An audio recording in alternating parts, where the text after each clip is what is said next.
Perspective. That's what this week's episode is about. 7 great people from across Western Canada join me. They are either farmers, folks working in the farming industry. I asked them to bring their perspectives on what they're experiencing here in this tariff world. Headlines are changing, things are moving, volatility is through the roof. There's opportunity, there's risk, there's concern. There's lots going on right now for Western Canadian farmers. I wanted to talk about it. I wanted to get people's opinions, me and 7 others, for episode 69 of the What the Futures podcast. Stick around. Hey folks, welcome to the What the Futures podcast, your quick guide to better farming decisions.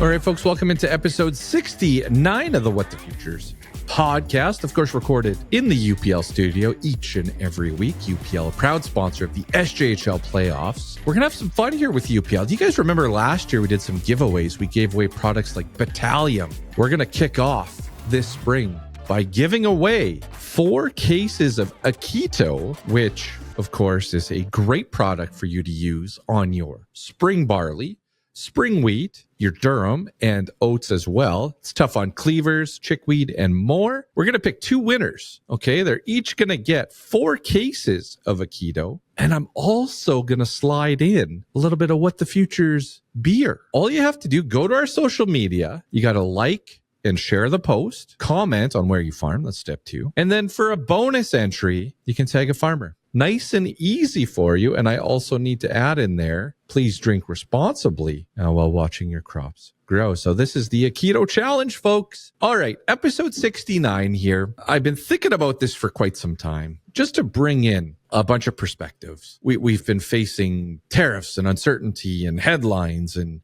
stress has been up. I wanted to talk to many people here this week just to get a bunch of different perspectives and not all doom and gloom, because there are positives as well. The layout of this episode is basically going to be just rolling through the 7 conversations with folks that are working with farms, folks that farm and maybe have a farm business as well, and even have some analyst perspective here on what's going on with these tariffs. And every segment is very short and brief. Yeah. So I hope you enjoy the way we did this one, episode 69 of the What the Futures podcast. Let's get into it here with my first guest. Suzanne, how are you doing today? How are things? I'm good. How are you?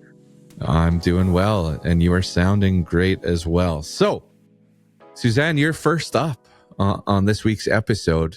I was just saying to the listeners, tariffs are not something I want to talk about forever, but it's having a big impact on, businesses and individuals in the farming space in Western Canada. And so we need to talk about it because big decisions are happening one way or the other. And if we can provide some clarity and some help, I think that'll pay dividends down the road. So, Suzanne, with Market Master, my first question for you is just about, what immediate impacts has the current tariff situation had on your business? You help farms facilitate grain transactions. What type of impacts are you seeing out there? A lot of uncertainty. Everybody doesn't know what to do. I mean, last week 2 weeks ago, I guess now, we were all talking about U.S. tariffs and U.S. tariffs, this, that, and the other. And then all of a sudden we got slapped with Chinese tariffs. Nobody saw that coming, which was such a shock. And everybody was, watching canola markets and all this. And then all of a sudden you see the Chinese tariffs come on and it was like, what the heck was going on? Yeah. And pea markets too, we're preparing for new crop and what to do for new crop peas and all this. And then all of a sudden to see people go with no bid. And it was like, what the heck? So how do you prepare for something that was unforeseen, right? And just nobody expecting this. So It's a shocker. We were watching Winnie the Pooh with the kids Friday night, and we do Friday night movie night. And I got the alert on my phone saying, hey, this just went down. And then you see the weekend, everyone thinks about it all weekend, and then the no bids. And so, you're in your space, you're sitting there with farms that are, planning ahead, maybe doing some new crop type stuff, tidying up some old crop decisions. Has that Is it still kind of frozen? Like if that hits on Friday night and everything stops, is it continue to stay like that, or is there some light here at the end of the tunnel? It's one of those that there's a lot of regret. Is one of the things that, people are like, well, I've lost this much money. Right. And it's very hard to hear that because, well, did you ever lose that much money or not? We need to stop talking about how much has been lost because marketing isn't really about how much you're losing. You need to look at where do you start making money and start looking at those kind of things instead of talking about where the top of the market was and where we are from there. Yeah. I hear a lot of, I only make money if I have $15 canola. And that's the thing where it's like, is that actually the bottom line? Because I think people need to start realistically knowing where the bottom line is nowadays because the markets are fluctuating so much. And with it being an up and down market, you need to know exactly where the bottom line is and when you need to pay bills instead of trying to always hit the tops. And it's just craziness. It really is. And trying to make a plan based on hitting the top of the market all the time is very hard in these situations. So it's been wild. If you find someone that can do that, can you get them to call me, please? I thought that was you, Ryan. Yeah. No, unfortunately not. Like my point here the last couple of weeks as well has been about, making that next good decision. And also not every crop has been impacted by this yet. I'm sure you're seeing a few crops that are hanging in really well, or maybe surprising you to the upside. And so my message has been, go and make that next good decision. If you have a crop that hasn't been impacted, hasn't dropped in value, or maybe has climbed in value, then why wouldn't you go ahead and just make that decision? Make a positive decision for the farm, because that positive decision can lead to some good decisions moving forward. Freezing and getting angry and looking back, don't get me wrong, folks, you can take the time to do that and process that. We all need to process that, but yet we can't turn back the clock. We can't turn back time. So what can you do here? Just one little step moving forward. Is there anything that stands out, Suzanne, as what your greatest concern is right now in this environment, the way we're sitting today? Like, I know there's a lot of unknowns yet, but does anything stand out as a concern? Stability of companies is a big thing. I'm not saying anything negative about anybody in general, but I think and I say this all the time as a broker, putting all your eggs in one basket. If you're making a sale of, say, 2,000 tons, if you can get the same price or within a couple cents with one company, why sell everything to one person? Divvy up your risk. We don't know the stability of the industry in general. And I hate saying that, but there's so much going on with tariffs, with international trade, with everything. I think it's a good idea to diversify risk right now. It's awful for me to say as a broker too, because it's like, hey, don't just use one brokerage. Don't just use one person. Divvy up your risk. Yeah. There's so much going on right now that we don't know how stable everybody is. Use licensed and bonded again. I've said that millions of times. But just evaluate who you're working with. And maybe just, if you're selling stuff, make sure your payment terms are short, stuff like that. Try to keep your risk low. Also, if somebody's offering you a price that seems ridiculous, it always is. There's no reason for people to pay over the market because there's a lot of grain. There's not as much as we think, but there's still a lot of grain out there. Yep. And other things like 5 cents on a couple loads. Think about how much that really is when you look at the big picture. It's usually a couple $100. If the market's dropped, say, barley from $6 to $5.95, maybe that's not a bad price nowadays. Even on something like wheat, you want to hit $9. I mean, that's a really high price right now. But $8.95, it's a couple $100. Maybe that price won't be there again. So really evaluate your prices and who you're selling with. Look at the big picture of things nowadays. It's really, we've never been in these situations before. I mean, not only tariffs, we've got war still going on. We've got things that we've never seen in our industry before. And I talk to guys who've been in our industry for 50 years. And I say to them, because I mean, I've only been doing this for 12 years. I'm a baby in the industry. And when they're like, I don't know what to tell you, I've never seen this in my career. That's something that's really shocking to hear, because when you've got people who have 50 years of experience and they've never experienced this, especially all of these things together, I think we really need to evaluate that and be like, okay, we don't know what next step is. We don't know where this is going. So really try to evaluate where you are yourself. I also want to just dig into the one point there about, the state of the industry. And I just want to highlight two things. So when you see large companies, making their job cuts and their layoffs, that's one, indication that these publicly traded companies, things are tight out there or negative, or they want to run really lean, whatever it is. But even though you may not hear that from some of the smaller companies, those same impacts are still there. And the other thing too, and I don't know if this is an industry secret or not, but when you have certain commodities that you can't hedge and the market takes a big drop, a rally is okay. Because just think, you bought a yellow pea at $10 and the price goes to 11 globally, like, you're fine. But when the price goes from 10 to 8, if you bought those at 10 and it goes to 8, there's no way to hedge yourself. You had to, make sure that you had that sold. And most of the time that is not the case. There's always exposure there. And so for us, when I look at the state of the industry and a market that declines, and if it declines rapidly, those are scary times. That's when it gets a little bit dangerous out there. So to your points, I'm seeing payment drag. I'm seeing payment drag from many companies right now, and I understand.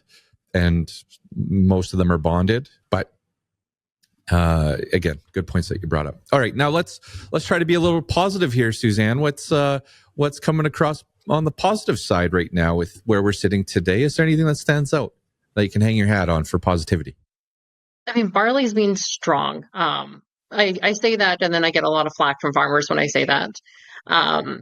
Central Alberta. It's a crop that has all the stuff's going on, and it's just like steady Eddie. Like, it's just steady out there, or it has been pretty steady in my opinion. But yeah, I mean, go ahead. $5.75, $6 still hits around Central Alberta. That, seeing everything else drop the way it has, it's still not a bad buck. Even new crop barley, $5.50, $5.60 in Central. Is that going to be a good price? We don't know. I mean, absolutely, we don't know. But if your cost of production, that's making you some money, maybe it's not bad to have a couple loads locked in for the fall. I've sold barley recently, Suzanne. I've sold some new crop barley, so I'm with you. Yeah, and that's the thing, right? I mean, it's there. It's something that usually grows, right? Unless we have some really bad droughts. But even this year, you look at it, buyers had a discount schedule for light barley. I suspect that will continue for last year. Or for next year. And so I don't think it's a bad bet for next year. Oats are still, over $4, even $4.50. Yeah. And there's specials on them. It's still, a moneymaker for most people. I say that because everybody tells me their cost of production is $5. So it's going to be one to watch.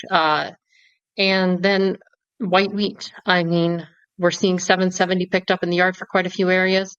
It's another one that seems to be a good moneymaker for some people. And there's still a lot of buyers for it. And CPS wheat, that's another one. If you watch it, a lot of elevators have been hitting pricing where it's the same price as hard red some weeks. So that's a great option. Yep. All right. So there's some positivity out there. Same thing with the oat market, Suzanne. The oat, everything chaos around us, and oats is just like, I'm just going to hang around right here and not move. I know in parts of Saskatchewan, they saw some big declines short term with the U.S. tariff stuff, but that's all kind of come back. So, all right, Suzanne, thanks so much for joining me here on this episode. Appreciate your insight and your context. And we'll just take it a day at a time. Exactly right. It's always wild. Yeah, for sure. All right. Have a good rest of your week. You too. All right, we've got Riley Wallace joining us here now. Riley, looks like you're having a busy day live from the cab of the truck, man. How's it going? Oh, good. Yeah, we actually just got to Lloydminster here. Got a combine clinic of all things today. So, yeah, I Perfect. guess we'll get that done. So, I've been asking people for this episode, what impact are the tariffs having on your farming operation as we kind of got into it over the last couple of weeks here? well, I mean, it obviously put in a lot of volatility into the markets the wrong way. Mm-hmm. Fortunate for us, I guess. The old crop was at least priced and cleaned out before the proverbial shit hit the fan, I guess. And but Yeah. more obviously just concerned about new crop here more than anything now. And yeah, just seems like there's a lot of um, I think some drastic decisions getting made here now in regards to seeding plans and things, perhaps. So Yeah. I want to talk about drastic decisions in a second, but you say that I noticed you've been busy. One of the busiest farmers across my feed hauling grain here the last month or so. Is that just kind of normal plan for you guys, business as usual, or did you guys change things up here this year? didn't change things up too much. We kind of try to have the bins empty before seeding, Yeah, but I mean, we definitely were playing a little more on the defensive side on the marketing scheme this year as versus other years, just with all, the U.S. tariff uncertainty and then the China tariff uncertainty that was lingering, and now it's back, or now it's in full force. So, hmm um, so it's just kind of more of a defensive marketing strategy this year. So, yeah, yeah. Our philosophy on the farm too is to get things cleaned up before planting. It's been like that for many decades on our farm, I would say. So, all right, you mentioned drastic changes. Is this stuff you're hearing in the neighborhood, or is there drastic changes happening on your farm for 2025 with the tariffs? yeah, more just speaking to other farming families and whatnot, and Yeah, there's nothing changed for our plan. Yeah, where we farm, we don't make money on canola. We're in pretty dire straits. So, 100%. um, Yep. yeah, so canola is always going to be there. So, it's typically about 50% of the acres we put in every year. So, Yep. no changes for us. Yeah, same thing for our farm, and where we are here in the northern side of Saskatchewan is canola acres play a big part of farm profitability for us. And I think you bring up a couple interesting things there, comments, and number one being making these big bold decisions here of we're hearing people switch acres in a big way. I'm not saying that's going to be right or wrong, but I just know that there's follow-up decisions that need to happen with that.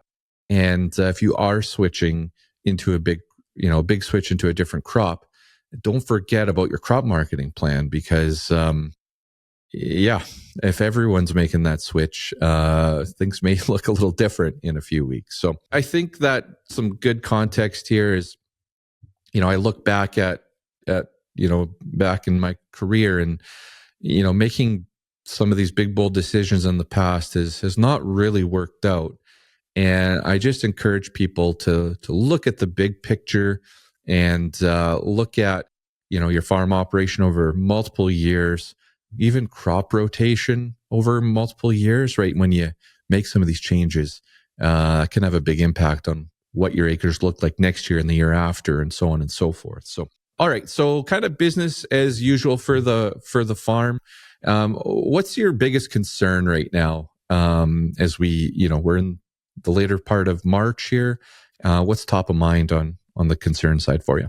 Basically, it'd just be getting back to levels of profitability on the marketing side, on the new crop side would be the main thing. So, Mm-hmm. we got a decent start, kind of in line to where we usually get our marketing going. But yeah, definitely want to get to that, kind of 40-50% sold at a decent profitable level there to Yeah. kind of mitigate the price risk. So, that's top of my mind right now. So. Do you think your crop marketing plan is changing and evolving here for 2025? Or are you kind of sticking to what's worked in the past? Yeah, I think kind of sticking to what worked in the past. Yeah. Yeah, as dire as things are now, and things can turn around just as quickly. So I don't think it's Yep. wise to get too far over a person's skis in either direction, really, right now. So it felt like it was, 2022 when you were staring $25 canola in the face or whatever it was. Like, Ah, I mean, good old days. yeah, yeah, the Yeah. good old days. I definitely agree with you. And it sounds like you've bought yourself a little bit of time here as well, because your crop marketing plan, it sounds like you've done some stuff already. So you do have a bit of time here as well as we enter the growing season. And, the one thing that keeps sticking in my mind is we haven't grown it yet. And prairie farmers do a fantastic job of growing a big crop. And we're going to grow a big crop this year because we need all the bushels. But it's still not a guarantee yet at the end of March. And we learned last year it wasn't a guarantee in early July either. So that comes into play. All right. What about like positivity side here for the farm? Is there anything that you kind of reach at and say, you know what, this is a little bit more positive for the farm, or this is something that's going to help our business here today or in the future? Is there anything on that front for you? Well, on the farm front, I don't think there's anything too base level there that's driving the positivity, but just more from a large scale things, whether you love Trump or hate him, I think it's getting the conversation going across this country that, we need diversified markets, we need pipelines, we need these internal trade barriers knocked down. So Mm-hmm. I think that's all good things, regardless of the short-term pain that we've got to endure. So I am looking forward to what may come of that. So Yep. I've been thinking a lot about that lately. Yeah. We have to spend some concentrated time and effort in figuring out those channels, right? And for the long-term good and benefits. So yeah, I'm with you on that one. That's about all I had for questions here when it comes to tariffs for today. But anything else you want to add before I let you go? Yeah, I don't really think so. Yeah, we're kind of just sticking to our guns and focusing on the year, and we'll control what we control, and that's what we do. So, Yeah. I mean, Yeah. No, good advice for sure. Right on, Riley. Thanks for coming on the show this week, and talk to you soon, man. yeah, thanks for having me. Yeah. All right, folks. So we've heard from quite a few individuals here with different perspectives. Again, we don't want to talk about tariffs every week on the What the Futures podcast, but it's having such a big impact here for Western Canadian farmers and the industry that thought it'd be a really good idea to have all these perspectives. So I want to turn it a little bit here for us to some resources. Obviously, big things are happening in the agriculture space right now. And the one thing that as an industry that we've struggled with in the past is identifying some of the resources available. So I'm excited to just welcome into the episode here, Dr. Brianna Hagen from the Canadian Centre of Agricultural Wellbeing. Dr. Hagen, welcome to the What the Futures podcast. Thank you for having me.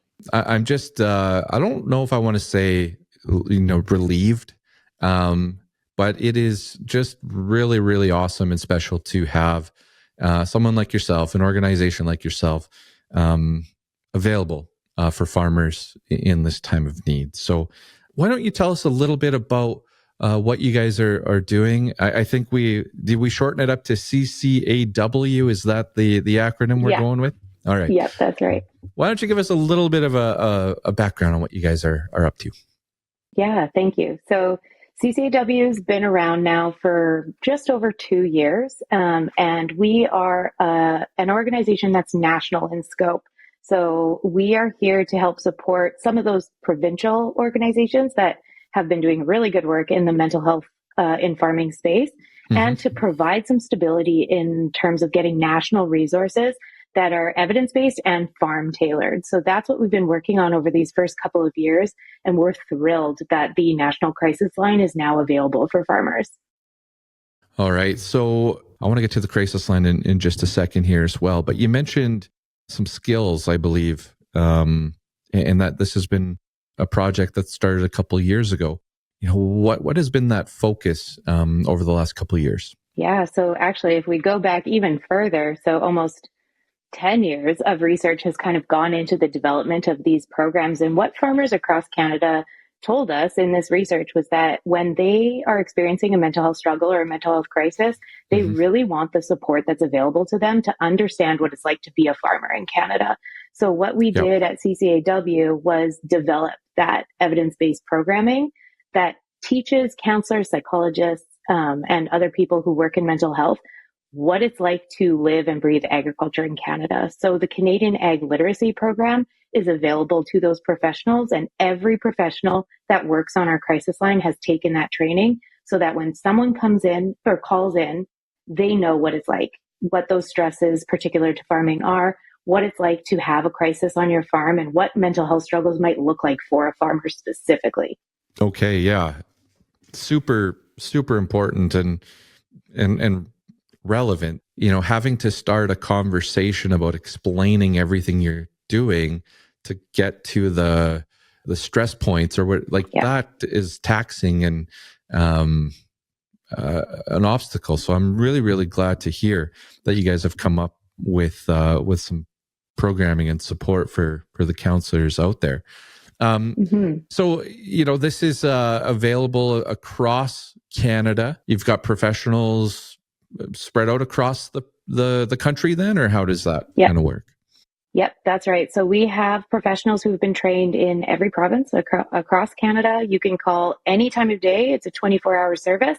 You can get services in English or French, depending on what you prefer. And if you would like to keep where you're from anonymous, that is also okay. If you want to say, hey, I'm from Alberta, then, you can be connected with someone in that region who's been trained in CALP as well. So there are some options there. So I just really want to highlight that it is a 24-hour service. There is no mental health struggle or stress too small or too large. Call in, talk to somebody. Yeah, you bet. I echo that as well. Is there opportunities to chat with the same individual if you're, building that rapport with somebody over a couple of different sessions? Is that an opportunity, or is it just as who's available at the time? Yeah, so that's actually a really great question. Thank you for asking that. So the crisis line itself is kind of when you call in with something really acute and specific, and that would probably, you could ask, but if that person isn't on shift at that time or that day, you might not get the same person if you call again. However, the other thing that we're doing through the crisis line is we're partnering with these smaller organizations in the provinces that have farm-tailored ongoing counseling services so that information can be shared with the individual so they can connect for more long-term ongoing service rather than in an acute crisis, which is what that line is really for. All right. And let's give us that phone number here as well. How do people get a hold of you guys? Yeah, so it's actually 1-866-FARMS-01. So 1-866-327-6701. And like I said, you can call 24 hours a day, 7 days a week. You can call from a tractor. You can call from your barn. You can call from your truck. It doesn't matter. All right. That's awesome. 24 hours, folks, as well. So I've been asking, the other folks on the episode this week, like what impact has, the current tariff environment had on your organization or your day to day? And I'd like to ask it to you as well, Dr. Hagen. Is there anything that stands out from where you guys sit on changes or impacts from the current tariff conversation? Yeah, definitely. I think the biggest impact is how the stress is compounding. So this is one more thing that's adding to already stressful times. There's already high prices. There's already tumultuous climate that people are dealing with, and the weather that is, not always cooperating, and we're moving into planting. So we're already kind of at a high stress season where folks may be needing to reach out for help. And the tariff conversation has just ratcheted that up one more level. So people are experiencing some pretty serious anxiety around this for very good reason. So like I said, if your anxiety is ratcheting up or your stress is starting to feel, your shoulders are up here and it's very, very stressful, it's worth a call in for a conversation. Yeah. As someone who has those resources available to me as well, I can't echo that enough of just reaching out to somebody. Honestly, even if it's just it sounds like the smallest thing, but even if it's just to have a conversation about something different for 5 minutes, like it can mean the world and change your world in short order. So, all right, Dr. Brianna Hagen, I appreciate you coming on the show here this week. Again, we know it's tough out there, folks, and the season is ahead of us where many of you don't get a lot of sleep as well. To add to this, again, folks, the phone number there, 1-866-327-6701. That's the Canadian Centre for Agricultural Well-Being. They're there to help you, folks. Reach out anytime, 24 hours a day. I am going to have Dr. Brianna back on here in the next couple of weeks. We're going to do a much bigger discussion about the organization and everything they have going on over there. But in the meantime, thank you so much for joining me on this episode. I appreciate it. And I'm looking forward to our conversation. Thanks for having me. All right, folks. So we're going to keep the ball rolling here. We've talked to a few people already, some different perspectives out there, some themes starting to emerge here as well. And, I just want people to know that as we go through these discussions, these folks are facing the same challenges as you on your farm. So let's bring in Sarah Cochet with Trigger Grain Marketing. Sarah, how's it going this Wednesday? Hey Ryan, it is pretty good. It's a beautiful day out here. Awesome. Yeah, it's been a nice couple days here too, but apparently my wife said winter's going to arrive one more time. So we'll see. All right, Sarah, I've had a bunch of people on the show this week doing something a little bit different, and you don't know what's coming at you here, but it is tariff related. You work with farmers across Saskatchewan and Alberta, right? A little bit in Alberta as well. And the question I have for you, I got three, but the first one is, what impacts have tariffs had on you or your business? And you have the unique perspective. You also farm. So what impacts have you seen so far? Well, obviously, the impacts are huge. Everybody's bottom line is being affected. Things are changing on a day-to-day basis. So it's impossible to make, well, not impossible. It's very hard to make forward decisions. It's hard to have a base price for the grains and oilseeds that are affected for planning purposes. And we've had a lot of acre swaps going on in the last couple of weeks ever since the China tariffs. So it's making planning a nightmare. It's affecting everybody's bottom line, obviously my own as well. And it's adding huge stress to everybody.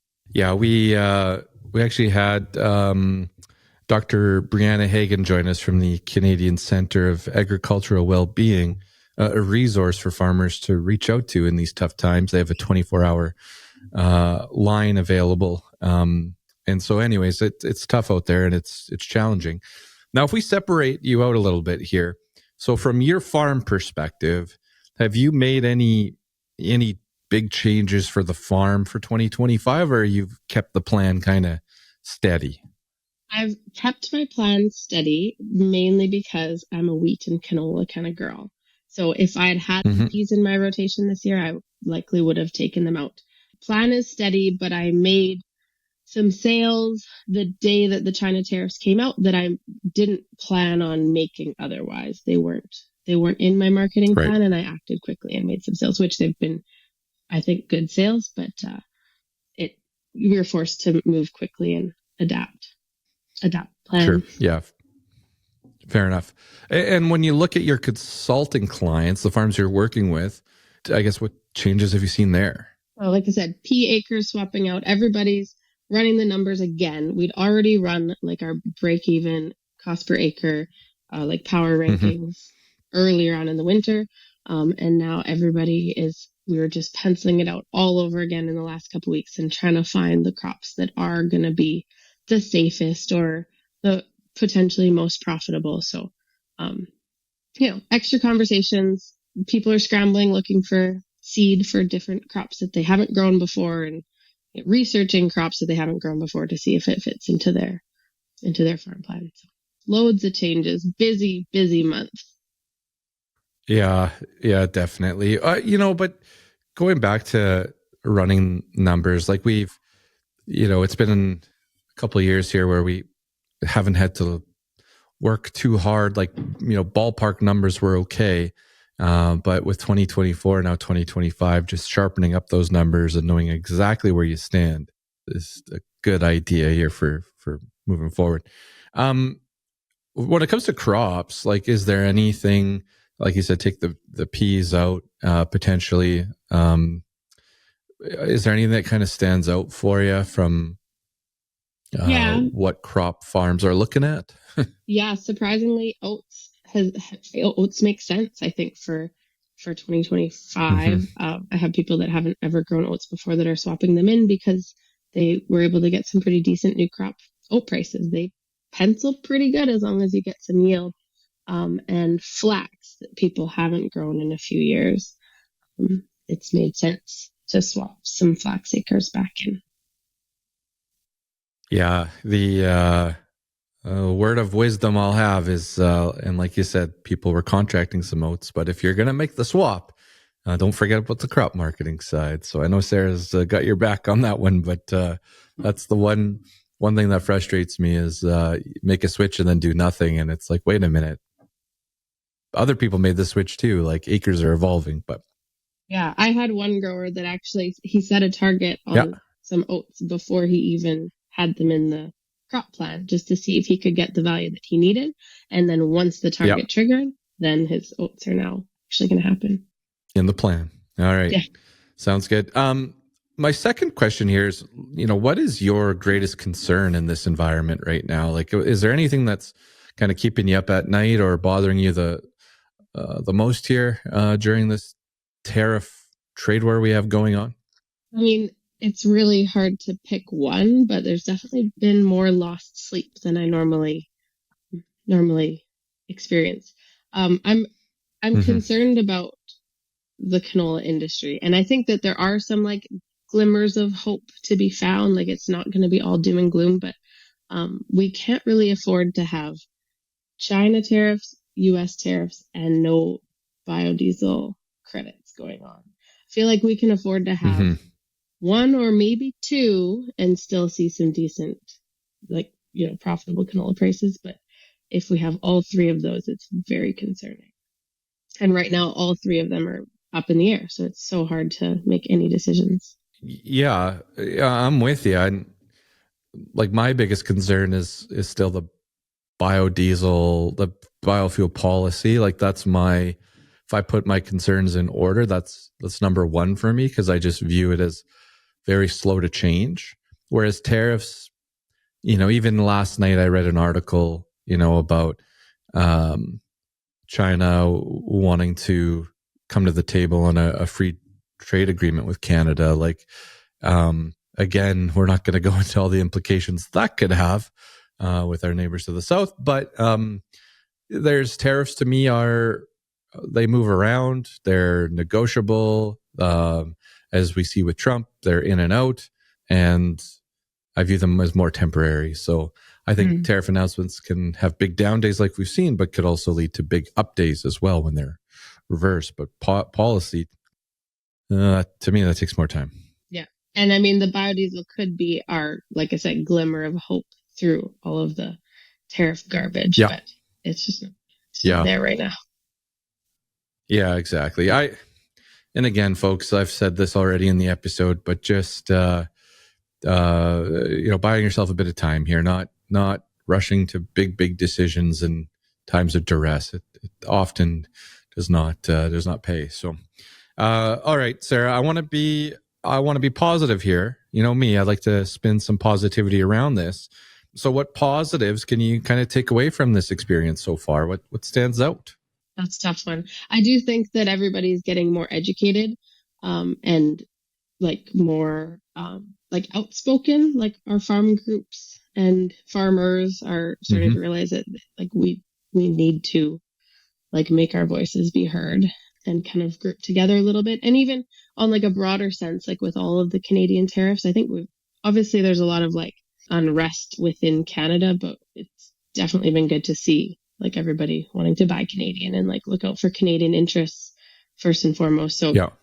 on a broader scale, it's nice to see the Canadians come together. And I think it's probably going to make farmers come together, speak out, advocate for ourselves a little bit more. Because I feel like right now our politicians are completely ignoring the farm groups and the farmers that are getting just stomped on. And that can't keep happening. Yeah. So it's up to all of us to like speak up. Yeah. It's been basically very, very quiet from Odie. So not, there's been a few things here, maybe some changes to agri-stability, but those are not a guarantee. That's still up in the air. We have an election coming up right away. And then I think there was a tweak to the canola advance or the advanced program, but I feel that the advanced program is so far behind that these tweaks aren't even catching it up yet. It's like the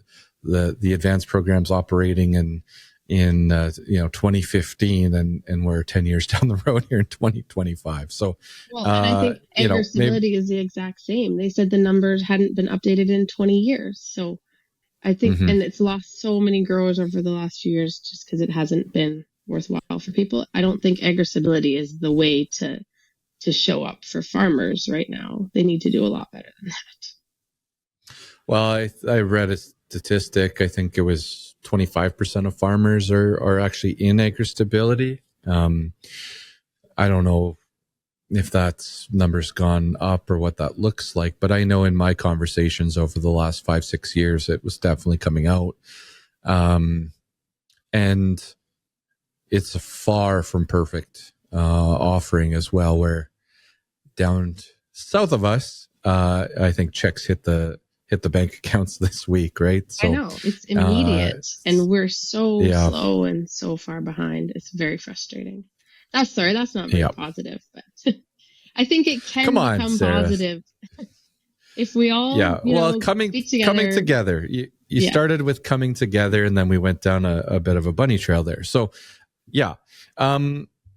I did have a farmer here as well that I recorded with for these sessions, and along the same lines of coming together, but also taking a time to look at new channels, new customers, new infrastructure, maybe breaking down some of the trade barriers with, between provinces and across this country. So things like that. So I'd say similar to what you're mentioning there as well. So, all right, Sarah with Trigger Grain, thanks for coming on the show this week. A little bit short notice, but I appreciate it. Thanks so much for having me. It's always good to chat. Have a good start to spring. Quintin with JGL, thanks for joining me here on episode 69. We've had folks from Western Canada doing all sorts of different things. We've got analyst perspective. We've had some physical cash brokerage perspective. We've had some farmer perspective as well, and also some mental health awareness. So Quintin, thanks for coming on here and doing this. I've just got a couple of questions here I want to run through. I've been asking everybody kind of the same thing, but you're dealing with farmers, each and every day here across the prairies. And I just want to know or ask what impact have the tariffs had on you or your business? Yeah, the tariffs have had a big impact on our business. A lot of folks that had protection on have seen large benefits. And then you start to get in these questions now, what should I do? Should I be reaping these rewards now? Like, is this the magnitude event that I was trying to protect for? It becomes a little bit philosophical, right? Okay, do I hold this till November if these were November puts or July puts? Should I hold these further? How much worse can we get? So that whole question line has been a common one for me. And then the other question is for those that didn't have anything on, what do they do next, right? Should we be taking it, is this an opportunity to be getting long? Are we going to recuperate there? Overall, a lot of volatility. Right. Any questions around protection and the whole theory of getting protection on after your kind of, so to speak, house is on fire? Those are interesting sets of questions to answer too. Implied volatility rallied up hard. So puts became quite expensive. Lots of effects. We see direct effects. This is definitely one where, just had a baby. I'm losing more sleep over the tariff stuff, to be honest. All right, fair enough. So, would you say, and this may not be a fair question, but were folks a little bit not prepared for this, but were farmers kind of having this as part of the risk management conversation before it got worse here in March, or would you say that it wasn't necessarily top of mind for most? I would say it'd be not top of mind for most, including myself, to be honest. Okay. Like just having a little too much bullish stance. You're looking at the supply and demand charts or sheets that we work on, and just not enough focus on, okay, well, what happens if? This was a great example of, okay, make sure we always are doing our due diligence with the risk side of things and try not to be too optimistic all the time, for sure. Well, that Friday, the market had rallied, canola rallies for 3 days. I go into that Friday afternoon thinking, okay, early next week here, I think I'm going to get some stuff done. I'm going to sell some physical canola or do something, right? And then, we're watching a show with the kids that night and it comes out and I'm like, all right, okay, I guess next week ain't happening for me. So okay, I'm with you on that one. When you chat with your client base right now, does it lean more towards risk protection? Are they leading that part of the conversation, or is it more about, hey, I'm optimistic here that this is going to sort itself out and markets are going to climb? I would say generally most conversations are led with, what are the opportunities? Should I be adding a position here? I would say that would lead the conversation for sure. Yeah. Okay. I had a great conversation with a group of farmers, and they had been at a farmer curling bond spiel that weekend prior, and they said, at that bond spiel, talking to farmers, there was a lot of unsold grain and not a lot of fear or concern. And that worries me a little bit because I thought there'd be a bit more concern out there. But when I talk to farms and even outside of that conversation, there's still optimism out there, which you need to have. I'm not saying you can't be optimistic, but these are severe times and it's challenging out there. So it's a tough one. I agree. If you're majorly undersold, there's still a lot of icebergs out there left that, we could potentially bang into as well, not just tariffs, right? No, there is. Okay. So do you have, your job is to remain, I'd say you guys are calm, cool, and collected more than anything, but is there anything out there that kind of, might be a concern for you? You mentioned a few icebergs out there, but is there anything kind of that stands out that you're like, okay, this is something that is on my mind a bit more? Yeah, U.S. biofuel policy, like immediate thing that comes to my mind. That is probably going to be more discussed in April here, right? Mid-April is what it looks like. So that verdict or where that lands, are we going back to tax credits? What's happening is going to be, that's important. And you're not the only one that brought that up so far in these mini sessions. So I'm with you. For me, that's public enemy number one. Like that is the one that I sit and say, policy is slow to evolve. And in my opinion, it can be slow to evolve. I just wish that we get clarity and it's positive, but for some reason, it's the status quo of where we're at today. That is just not a good sign. So it's slow. Tariffs, they come and go, right? Policy to me is takes a bit longer. Yeah, like I would put that as like scarier or a bigger risk than the tariff stuff as well. Yeah. All right. I like to be positive as well. So let's spin this here a little bit to the positive side. Is there anything, any takeaways here over the last couple of weeks? Again, we're recording this late March. We still have U.S. tariffs hanging over our heads here for April. But what positives can you take away from this experience so far? I suppose the positives I can take away, maybe I have two, one positive, one learning experience, so to speak, which I think is positive. Number one is having protection on for those that, right, were able to be protected. Like, they're sitting there trying to make their funner decisions to make, I suppose, right? Is taking, should I be reaping this reward that I've set up for myself?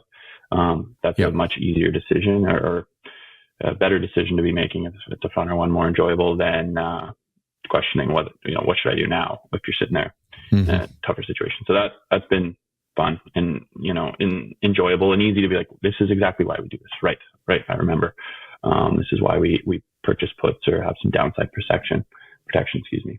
Outside of that, so one learning experience I had was just when you are facing, long positions built up to a major level, like we saw, like 85,000 contracts long in the managed money or non-commercial side, just always remember to be humble with that one, because if those can be bullish experiences. Like last time I was on the podcast, I was like, I think this is a good thing and we're going to be headed up. And maybe if the news didn't happen, that would be the scenario. But just remember that those things got to come off in bad news too. So anytime that's happening, be sure you're going back to your risk management and positioning yourself just in case something negative happens. And those things got to come off. Those contracts got to come off. What is that number? What was the last update on that number? They sold off 52,000.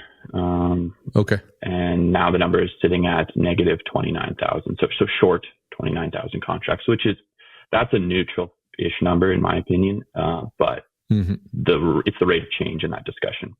If you look at a chart, it looks like it's like straight up and like almost straight down. So it was a quick little visit to the long side and then back down. So the rate of change is interesting on that one. Okay. All right. Well, Quintin, that's all I have for you today. I appreciate your update here, your perspective as we navigate this tariff world. And folks, you can get a hold of Quintin over there at JGL. We'll put some of his info in the show notes as well. And just thanks for joining me for this one. Thank you. Thanks so much. Really appreciate it. Cheers, Ryan. All right, folks, let's keep rolling here. I've got Maury Micklich with ProGrow. Is it ProGrow Ag? Or what's the official name of the company over there, Maury? ProGrow Agriculture is the official trademark name, just to get around some legal stuff. But I usually just say ProGrow. It's agriculture, just cut her down to ProGrow, good enough. Yeah, sounds good. So I've been asking everybody kind of the same questions, the same three questions here as we work through this tariff environment. You work with farmers and you also farm as well, right? Yes, I do. Yeah, me and my brother. Yeah, exactly. So you've got some perspective here. And I want to start off with, what impact have tariffs had on you and your farm and on your client base, the farmers you work with? What impacts are you seeing in this environment? It's interesting, actually. The business itself has been a little insulated from the tariffs up to this point. When I use the term fortunate and tariffs in the same sentence, that's quite the juxtaposition. But I mean, with the tariffs coming in halfway through essentially the planning year, a lot of decisions are made in October, September for the upcoming grow year. So a lot of the stuff has been done for a couple months now. It's more so on the business side. It's going to be, if these tariffs are still on in July and August, then the picture becomes a lot more precarious as to what is 26 going to look like. And then on the farm side, same thing. I know me and my brother made some equipment purchases this year. If the tariffs occurred in October, those purchases likely don't happen because the market outlook is, the grain we sold would have been markedly less. So like I said, when I say fortunate, people maybe would give me the side eye, but realistically, the tariffs coming in February, March, they were going to come. So realistically, that is almost the best time for them to get put on if they were going to get put on. I mean, it's not ideal. It's just, give them to me in March rather than August or September. And then hopefully once the election occurs, the new government will have a mandate to try and sort some of this stuff out. Yeah, let's cross our fingers for that one. for sure. So the farmers you work with, plans are implemented or in motion in the fall. So when you look at your client base of farmers, any big changes happening right now, or is it kind of steady as it goes? Again, I'm going to use the word lucky in an unfortunate circumstance. The crops we had this year weren't the best. I mean, they weren't the worst we've ever had, but they weren't the best by far.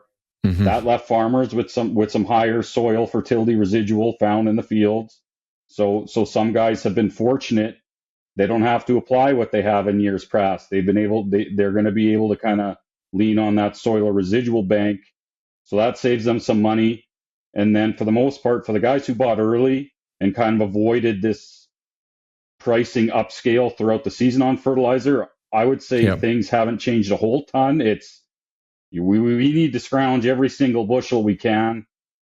And so the guys who bought early and bought decent that mandate hasn't changed.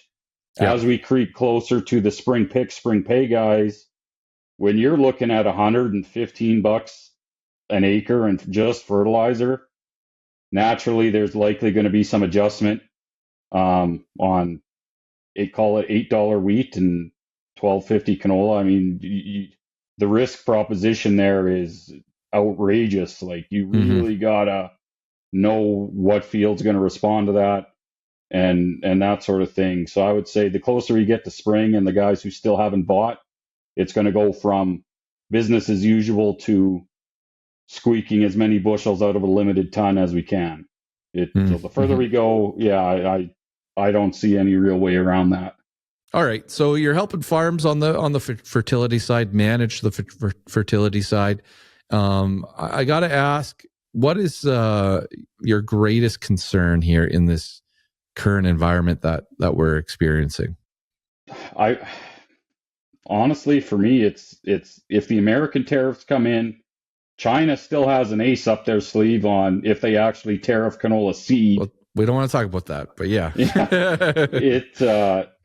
Where is the floor? If these things come into implementation, how low is it going to go? And if there's no bottom in sight, I'm going to feel it. And I'm pretty sure everyone across the farm value chain is going to feel it. And then it's not even the floor. Also, it's when are we actually going to get some national recognition on what is occurring? Like, this is going to be a multi-billion-dollar hit across the economy, yet there hasn't been one word mentioned about any sort of action. So it leaves the person sort of in limbo. Like, essentially, I'm trying to plan infrastructure and staffing for 2026, but like I cannot depend on, I might see some acre swings downward just for guys hunkering down and trying to keep it as thin as possible. A person just has trouble planning right now. How do you plan when you really do not know what's going to occur? Now, I like to spin things in a positive way here. I want to talk about some positivity. So for you, Maury, is there anything that stands out on what's going on here, but on a positive side? Yeah, realistically, like, thin margins and high prices drive change. You look over the last 20 years in Western Canada, how much has our farming practices, no-till is obviously the biggest one. You go beyond no-till, what big change have we actually implemented across the farm? Like, variable rate now, like, it is forcing guys to look at things a little bit differently. I can't blanket apply a 350 pound blend across a field. Like, the economics are making it so tight that we have to look at things through a different lens of, where am I getting return? Where are my greatest risks? The prices just aren't there to be same as usual. Like, I know I do not farm good enough land to be, I'm just going to do what I did and it's going to work itself out. Like, I cannot do that now. I have to watch where my risk is, and I need to mitigate those areas of risk. So ideally, it's going to drive innovation. At the same time, you have to prove that innovation has value. So it's, like I said, we're in a time now where this could be a big cycle of that next level of innovation across Western Canadian farms. And that's been a theme that's come up here today throughout these conversations as well, is sharpening up on the financial side, maybe paying a lot more attention to that side on the farm.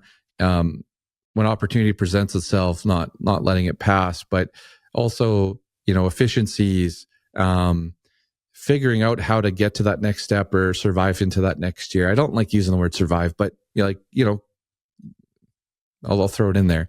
And then even like channels for our commodities or whatever to go to other markets, and breaking down maybe some interprovincial trade barriers, things like that in the mix too. So in lean times, we do a bit more thinking and a bit more problem solving. So, all right, Maury. Well, I appreciate you jumping on the podcast here, making your podcast debut this week. And, with a little bit of luck, I hope to have you back on in a couple of weeks to help me on some fertility stuff. So, yeah, thanks for having me. I appreciate you having me on, and hopefully you gained a little bit of insight from my side of the world. But yeah, thanks for having me. All right, folks, we're going to keep rolling here. We got Chuck Penner with Left Field Commodities joining the What the Futures podcast here once again. And, I put out the request to a bunch of people. I said, I want to do an episode with all sorts of folks just giving opinions on where we sit in this tariff world. And Chuck said, well, Ryan, I don't know if anyone's going to want to hear from me on this one. And I said, Chuck, you are the voice of reason out there. You're calm, cool, and collected. Oh, we're all in trouble. Why wouldn't we get you on, right? So, Chuck, how's it going? We're in trouble if I'm the voice of reason. Yeah, it's going pretty well. Actually, this has impacted us. We've gotten a lot busier because all the uncertainty, people are trying to find answers. And so, not that we have any. The one thing that I see in all of this is, from my perspective anyway, is, you do all this stuff about acreage and and this and that, and production and demand, or all of that kind of stuff. And then you kind of go, but that can all change. So don't sweat all that stuff right now. It's actually, acreage and all of those kind of things are a minor component of the outlook now. So, Chuck, you kind of answered it already, but impacts from tariffs. What have they had on your business? And you've said you're busier, which I get it. I'm feeling that as well. So what's that look like? Just again, people looking for more info, looking for some knowledge, that calm, steady voice. Well, there is a little bit of that. I mean, there's people saying, well, what's Donald Trump going to do? And, that's not even, I mean, they'll not even have a dartboard, because you're throwing them all over the room. You don't know which way those darts are going to go. Yeah. So you get a few of those kind of questions, and they realize that nobody knows what he's thinking or that sort of thing. And I mean, this China thing came completely out of left field, and so, when I was with you in Drumheller in December, my point is trying to predict what's going next is not the best way to, you can't market your crop by trying to predict future events, because this year, is showing that in spades, that trying to predict those things is just, it doesn't work. So you get some of those kind of questions. People realize, they're hoping you might have a little bit of inside information, but really you don't. You try to watch what happens in the past a little bit, and but these are just unprecedented times. To use a COVID expression. Some industry vets are saying they haven't seen anything quite like this one before. And, I think, Chuck, when I look at it, if someone wants to get a bit more knowledge or information or perspective, and they've been waiting, this is a great time to do it, because it could influence a decision, these big decisions that can be made under times of this stress and duress. They often, in my experience, they don't work out that well. So I would have to say, when people probably the number one question that I've been getting is, well, what crop should I grow? Like that's, and you've probably been getting that one. Mustard, right? That one too, right? Yeah. And so like when people ask me that question, like I'll talk about it in, I can say, well, flax is whatever, but if there's one guy puts in his 6,000 acres of flax, well, there goes that market. Exactly. And, that type of thing. But the way that I talk about that is like, I'll explain that my bias is very risk averse. I'm not a risk taker. And so that informs my view of how to approach the markets. And so then when I talk about, well, what kind of crops are out there that are the least vulnerable to these trade risks, right? Yep. And so that's the framework that I've been using. And so, how much, like for a crop like oats, for example, how vulnerable are we? How much do we rely on the U.S.? And we rely on them a lot. Of course, on the flip side, they rely on us a lot too. So there's some backing and forthing on that, but those kind of things. And so, as much as spring wheat prices, are really not all that encouraging, it's probably one of your lower risk crops. I called it my shining star last week, Chuck. And when you're calling wheat your shining star like that, you're in trouble. So. It's unprecedented times, Ryan. Yeah. Okay. So do you have, I know you probably sleep well at night. The Winnipeg Jets keep winning, so life's good. But what's your biggest concern right now with what we have in front of us? Is there something that stands out that just bothers you a little bit to say, oh man, I really can't wait for this resolution or more on this? Like, is there something that stands out as a concern? Well, I guess there are, it would be crop by crop for one thing, but the flailing around in terms of the tariffs and all of that kind of stuff. There are other ones that can still drop yet. Like China is still saying, we might put a tariff on canola seed yet. Although we have heard that they're doing what did I hear? That they're doing a test cargo with Australian canola. So they might allow Australian canola in, which would then let them, put a barrier up to Canadian canola. But then other Australian customers would become fair game for us and that sort of thing. So there's that, there's India can still do more damage, all of those kind of things.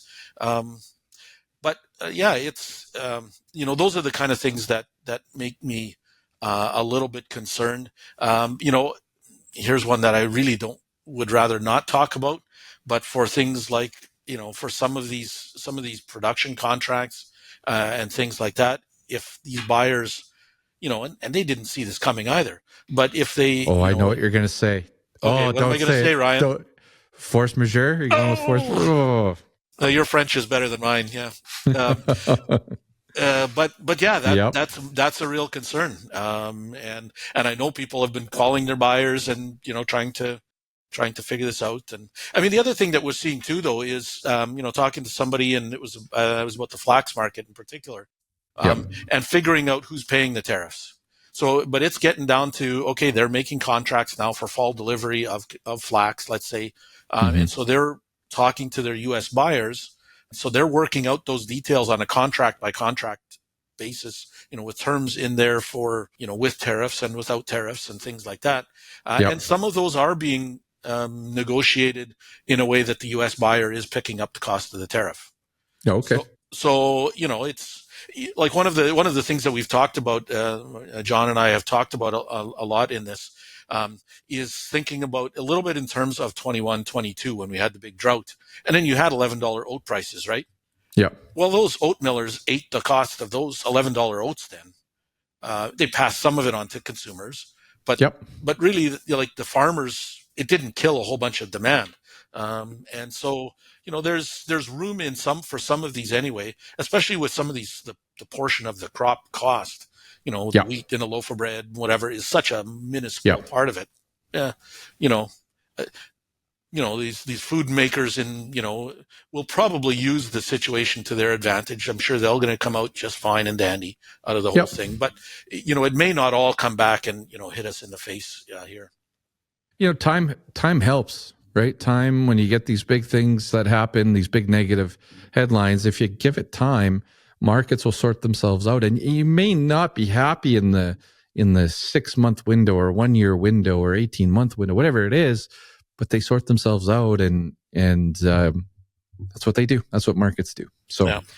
Okay. The one other thing that's come up a little bit here is just, there's tariffs out there, but there's also, policy and biofuel policy stuff that's going to be front and center next month. Anything on your end there? Are you just thinking like me, they forgot to write the word canola in it, and the next update will just have it in, or, Yeah. I mean, that's another one. It's been eerily quiet from the Trump administration about any biofuels policy. Like, they really haven't said anything, and yet at the same time, they've tried to, anything that would have been Biden related, they've tried to, to throw it to the curb, kind of thing. And so, this 45Z, I guess in the U.S. 45Z type of a thing, right? Like, we spent a lot of time, and U.S. people have spent a lot of time on, thinking about that and all of those kind of things and the implications. And yet at the stroke of a pen, that could just be gone, and they completely upend the biofuel sector. We did get a bit of a clue, though, that it's, even aside from this tariff thing, the biofuels policy, the situation or whatever in the U.S. is shifting. And it relates to, less soy oil usage in biofuels. We'll get more data as, in the next, because it just seems to be shifting now. And then at the same time, if there is something interesting or maybe even positive coming out of this, is that the market is really resilient. So, for example, when we look at canola oil exports in January, like, we've been exporting 95% of it has been going to the U.S. now for a while, and mostly for that biofuel thing. In January, we saw a shift. Some of it went to China, which, of course, not doing that anymore. But you know why that happened now. We shipped to Peru. We shipped to Malaysia. Not huge amounts, 15,000 tons or something like that. But that's not nothing either. 15,000 tons to each of those. I mean, shipping canola oil to Malaysia when they're swimming in palm oil. Like, the market is responding, and we ship more to Mexico as well too. So the fact that we didn't ship to the U.S. suggests that biofuels in California especially is already shifting away from canola oil. But the positive news is we're already finding, they're still crushing at the same pace. They're just finding other homes for it. And so the markets are pretty resilient at that. We're working on a bit of a canola project right now with respect to these tariffs.